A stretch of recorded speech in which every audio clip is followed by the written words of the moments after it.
So today I'll be going over the best and worst ways to build your fitness for football. Obviously, I'll be going through a variety of different methods that people use to build up their fitness. I'll be going over the pros and the cons of each one. Obviously, we all know that there's an added emphasis on athleticism and fitness in the modern game. So yeah, it's vital that you get your fitness up, get your speed up, acceleration, and yeah, all of them factors basically. So yeah, let me tell you guys about the best and worst ways to build your fitness. So first up, we got steady state cardio. What I mean by this is basically like just going on long jogs, just long consistent jogs. You know the way people go on like 5k runs, 10k runs, things like that. In my opinion, these sort of long runs they don't really translate to football simply because that there's no change in pace, change of direction. Like you don't really perform the movements you would on a football pitch. Sort of like on a football pitch you have to change direction, change acceleration, different cuts all the time. Obviously on a football pitch as well you're not gonna be constantly going at one speed. So yeah, it doesn't really translate. Obviously, I think if your cardio and your fitness is in that department is just trash, you have to try to build it up. I think that's one of them where it's like it's a foundation thing. You know what I'm saying? Like once you have a good foundation, then you can move to different sorts of cardio. But I feel like after that, after you've sort of built a foundation, you don't really have to keep doing 5k runs, 10k runs. As long as you're fit, as long as you get a decent time in let's say a 5k run, I think you'll be all right. Simply because if you only do that, it doesn't really translate to football. How many times in football are you just gonna be running at the same speed, not changing direction? Obviously, that's not gonna happen. So yeah, I think steady state cardio or long jogs. Obviously, they're good to build up your foundational fitness. If you're not really there yet in terms of just your foundational fitness in general, obviously you can do runs, but obviously there are much better ways to help your fitness in terms of um, the translation into like match realism and yeah, get match situations. So yeah, that's so steady state cardio. That's the first one. Obviously, get to a good foundation, but after that, you need to progress into different sort of ways that translate to the pitch and the games much better. Like myself, for example, I remember what's it called? I remember obviously I've told you guys a million times the story of me and my cousin in COVID. The one thing that I think we did wrong was that to train our fitness, we would only ever do long runs. Like we would literally just obviously have this big park and we literally just run around the big park like 3 times. That was literally our warm up. We didn't do any stretches. We didn't stretch any of our muscles. We literally just said, "Yo, our warm up is 3 runs around the park," and then we just started training. Now, obviously, that was good to help my foundational fitness. But after a while, after we sort of both got good at the runs, we should have moved on to other things that would what's it called that translates to the game better. Obviously, because of this, I did have a good foundational fitness, but in terms of that explosion, that acceleration, that sort of power in your strides in them situations where you have to sprint, let's say you have to sprint to get into the box, or you're a fullback and you have to try the winger's knocked it line and you have to try to keep up with the winger. Obviously, in those situations, the 5k runs and that aren't really gonna help. Let's say you're centre midfielder, you have to get the ball off your centre back and bounce off, then move there, then come to receive like that. A 5k run isn't really gonna help. Obviously, it's obvious. No change in direction, none of that. I think that was the one mistake that was the one mistake we made in when we were training in lockdown, basically, that we only ever did long distance running, which, like I said, doesn't really translate to football. Like for example, how many times do you see, apart from preseason, how many times do you really see if you go on YouTube and see them footballer training videos where they're in training, how many times do you really see them do like a long distance running in training? You don't really see that. You see it in preseason, obviously to get the foundational fitness to make sure everyone's at the level that they need to be. But after that has been achieved, not really. Like even if you see footballers warm up, they do they do something called a light jog where they're basically walking. It's literally like a jog that's like walking pace. You see them, they're just there jogging, they're just chatting to each other, just getting the body warm, you know what I'm saying? So yeah, like I said with um with long distance, it's a good foundation to get your foundational fitness up, but it won't help you in terms of that explosiveness, that change of direction, that quick, them fast twitch muscle fibers, to get them fast twitch muscle fibers working, which you're gonna need in like scenarios such as 1v1s. Let's say you need to jump for a header. Let's say you need to, I don't know, like I said, a centre midfielder constantly scanning, constantly having to come receive the ball, just being alert, being on the move. Let's say you're on the attack, your team loses the ball, getting back in transition, having to turn around and run back the other way. It's not really gonna 5K runs aren't really gonna help in that department. Like I said, that's just me though. All of this is in my experience. So yeah, but steady state cardio, literally just the foundation. Just that's the foundation. It's still important, obviously. Like I said, if your cardio is trash, if you have no fitness at all, then you can do that to get yourself up. But once you've reached a certain level where you're like, okay, I can do a 5K in a respectable time. I think a respectable time is probably, let's say, 5K. I want to say in like sub 23, sub 24. I'd say. I don't know what you think of that, but I'd say like a sub 23, sub 24. I think that's good, especially if you're like, obviously that's if you're like, what, for a, I'd say like a 16, 17-year old. I'd say sub 23, sub 24. Obviously that it's going to increase if you're really young, but yeah. Anyway, that's let me not drag it too much. That's the first point. So yeah, steady state cardio, good foundation, good foundational way to build fitness. However, once you get it to a certain level, you need to move on to other methods of fitness to basically so you can be match ready. Yeah, that's the first point. So next up, we got a personal favorite of mine, and it's sprint training. Me personally, I love sprint training. I don't know why. I just love the way how it makes you feel, how you're just exerting power and force for those. Let's say it's 100 meters, you're exerting power and force for those 12, 13 seconds, or however fast you run it. Yeah, it's a personal favorite of mine. I think it's great for building power, explosiveness, great for athleticism. And yeah, just building those fast twitch muscle fibers, especially if you're a player who isn't the most athletic. Obviously, getting more powerful it's only going to benefit you. Let's be honest. It's never going to be a bad thing to be more explosive, more powerful, and a quicker player basically. However, the one thing with this is that obviously once you go all out, once you go all out, and how I do my training basically is like you go all out and then you take like a little break. And obviously you're not obviously in a match you're not really gonna have that time to just stand around and take a break, get your breath back. You're gonna have to yeah, keep playing. You can't just stop playing in the middle of a game. Obviously, there's gonna be moments in the game where you're at a very low speed, and then you have to bring yourself back up and then come down maybe to a medium speed as well. But you're never gonna be in a situation where you stop and you pause and you basically just get your breath back. So yeah, that's probably the one thing about sprint is that the recovery periods are really conducive to football. They don't really translate to football. But still, I still believe that this is a great way to build athleticism, explosiveness. Yeah, this is a great supplementary for your football. I feel like if you're football, let's say you're training during the week, I feel like this one is a great supplementary to your training, simply because I feel like it improves your speed, but it doesn't really tax you as much as, let's say, a 5K run. Let's say you do 10 sprints. Let's say you do 260s, 480s, and like what 400s. That won't really tax you as much as, let's say, a 5 to 10K run, for example. So you're not exerting as much force, but you're still getting those same benefits of the explosiveness, the activating your fast twitch muscle fibers, the power. So yeah, that's only going to make you a better player. That's only going to make you more of a problem for the opposition. So yeah, that's the next one.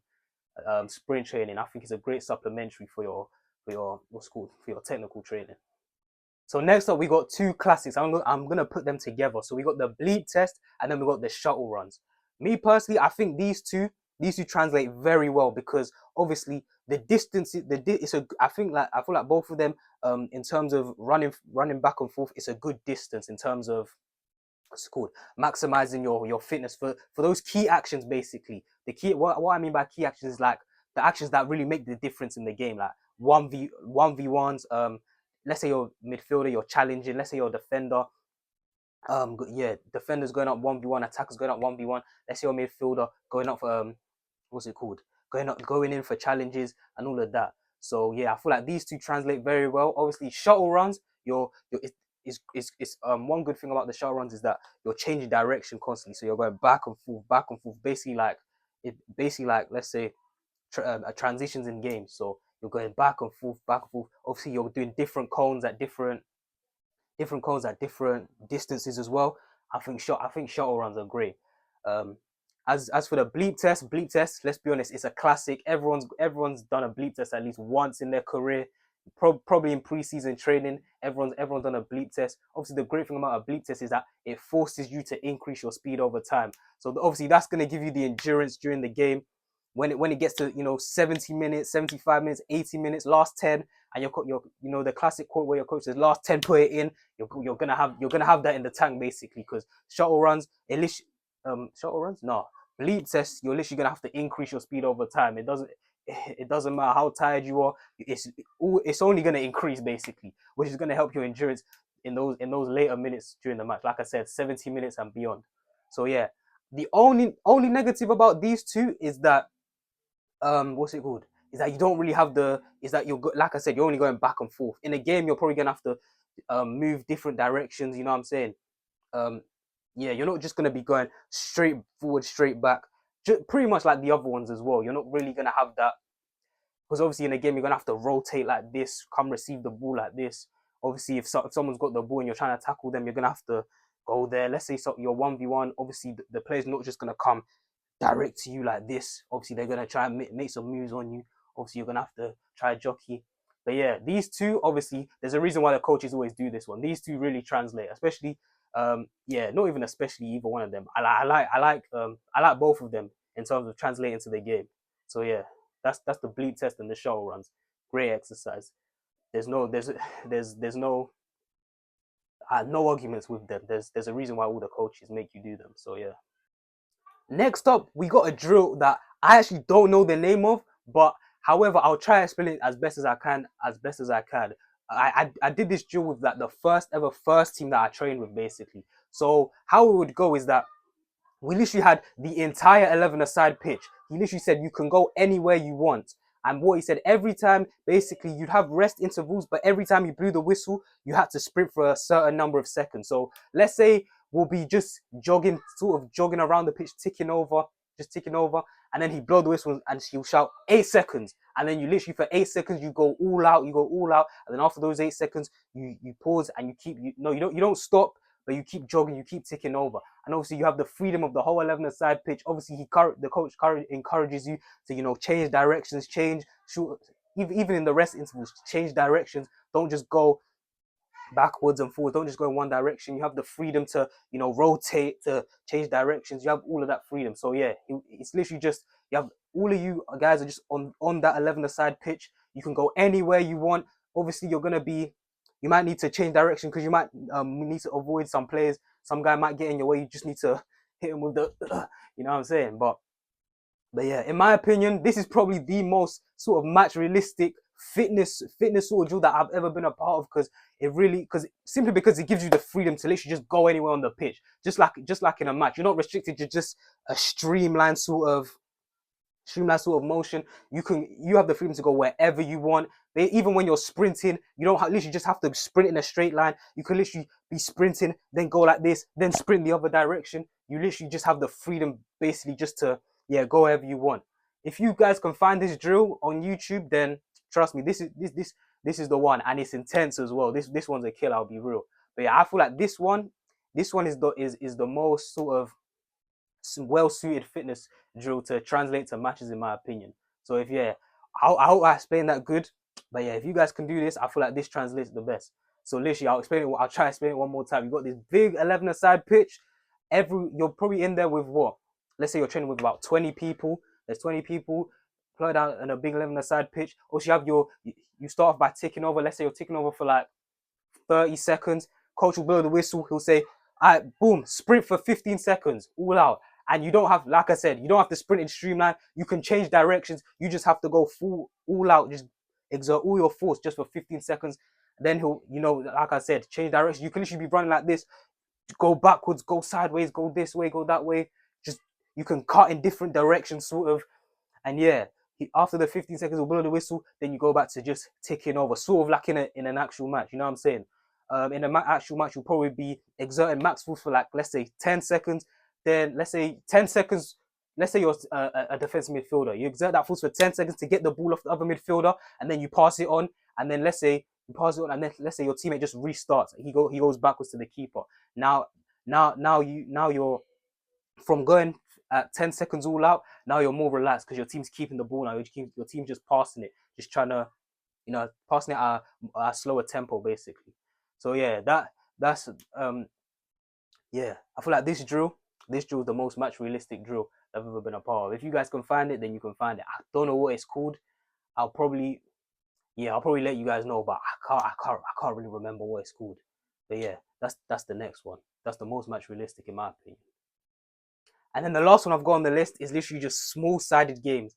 Now obviously this is a great way. Let's say you're in the off season. Let's say you don't have any team training. Just call up a few of your friends. Let's say there's 10 of you, 12 of you. Just call up your friends. Obviously warm up first. Then just do some small-sided games, 5-a-side games, 6-a-side games, 7-a-side games. Obviously this is a great way because it involves the football, technicals and fitness at the same time. Well, and this one, it's not really fitness, but it's more match sharpness. You know what I'm saying? I feel like there's a difference between fitness and match sharpness. I feel like fitness is more where your cardio, your just simply your cardio is good. You know what I'm saying? You could run for long distances and you won't feel tired. Whereas match sharpness is more, like I said, just more the game realistic stuff. Sort of like you're sharp in your change of direction and your speed. You know what I'm saying? Even in the technicals, let's say you're a winger, you go to hit that step over and you're gone. You're out there quickly. So yeah, I feel like this is great for match sharpness. I feel like match sharpness is low key more important than the fitness, because I feel like if you're still, you may not have trained fitness for a while, but I feel like if you're still sharp, if you still got that burst of energy, that burst of explosion, that little, what I'm saying, you're sharp. Let's say you're a defender, you still got that change of direction to keep to jockey your man. I feel like that's slightly more important in my opinion anyway.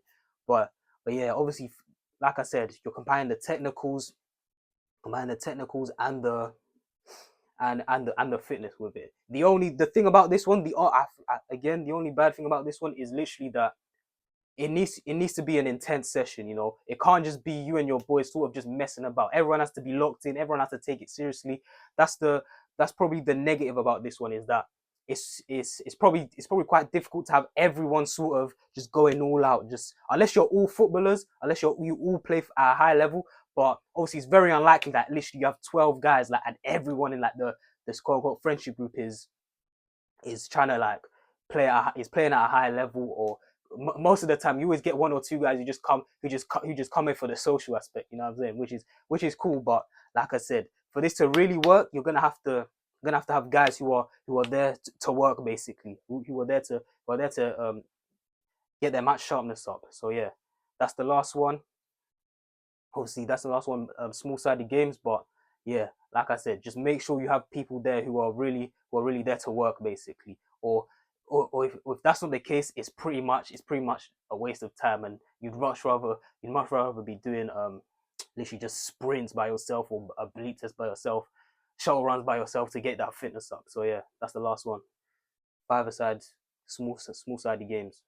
In terms of the small-sided games, I feel like one way to guarantee that it's gonna be competitive is basically get your friendship group, and then someone in your friendship group needs to get a guy that they know who has their friendship group, and then tell them guys to come along. I feel like that way, that's how you ensure that it's gonna be competitive, because obviously it's sort of like it's like your friendship group, you're together, you know each other, versus their friendship group. I feel like when it's done like that, I feel like it's very competitive.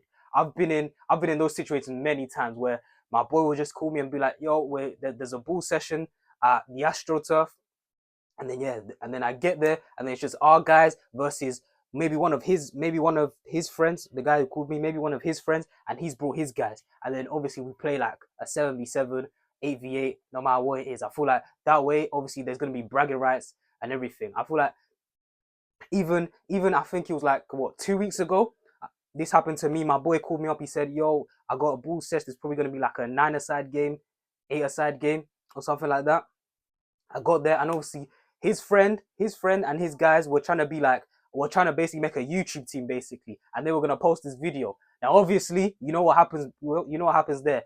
The energy's up. Bragging rights. Everyone wants to win. No one wants to look. No one wants to look bad on camera. So yeah, obviously, that session for the most part was, at the start at least, was pretty intense. The reason I say at the start is because we beat them comfortably. I can't lie. I think the final score was like what, 6-1, something like that. So it's, you know, the last 15, the intensity sort of died down a bit, but definitely that first sort of, we played half an hour each way. So those first sort of like 45, 50 minutes, yeah, it was a good match intensity. So yeah, that's one tip for you guys. If you want to play five small sided games just to get your fitness up, five, sevens, nines, whatever you want to do, just try to get one of your friends to bring his, to get or even it can be you. Get one of your friends, sort of like get one of your friends to bring another friendship group that you don't really know, and then bring your guys,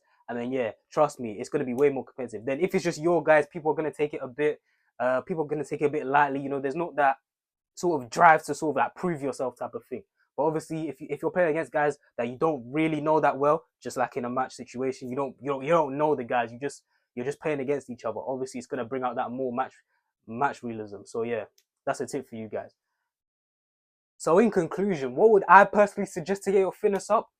I would say, obviously, like I said, if your fitness is absolutely trash, if you can literally last on the pitch for about 5 minutes and you're blowing, then obviously you can use steady state cardio to and long jogs to sort of build that foundation, just so you have that foundational fitness.